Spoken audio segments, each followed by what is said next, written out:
Hello, everybody. It's Mr. Sunshine with Elaine Richardson. What we have here is a 2016 Hyundai Veloster, and one of the most common problems is the steering locks up on it and loses the power steering. Now, this isn't like a regular power steering. No, it is a special unit. Why don't you tell us what this is all about here? What it is, it runs off a position sensor here, and this position sensor gives feedback.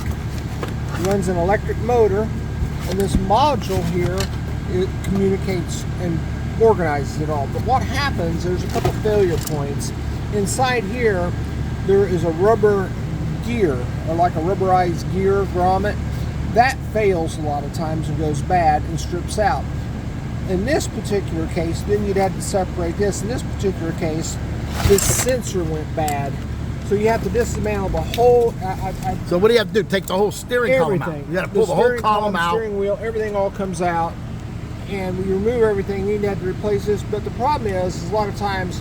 It's not just the sensor, it could be the motor, it could be the module. You've got a couple problems. So we had to buy the whole unit. And when you've got higher mileage on these, you tend to start having these problems. Right. So, once about 50,000 people are starting to spread. There is recalls and service bulletins on these, right, but this failed. So needless to say, we went ahead and just replaced all of it. That way we know. So you had to take the steering wheel, take the shrouds off, all of the lower dash out. We removed the lower dash, unhook everything. And now turn the steering wheel, it works beautifully. Look at that. The noise you hear is actually the tires, but it's one finger. The biggest thing is just make sure whenever you take it apart, you index it.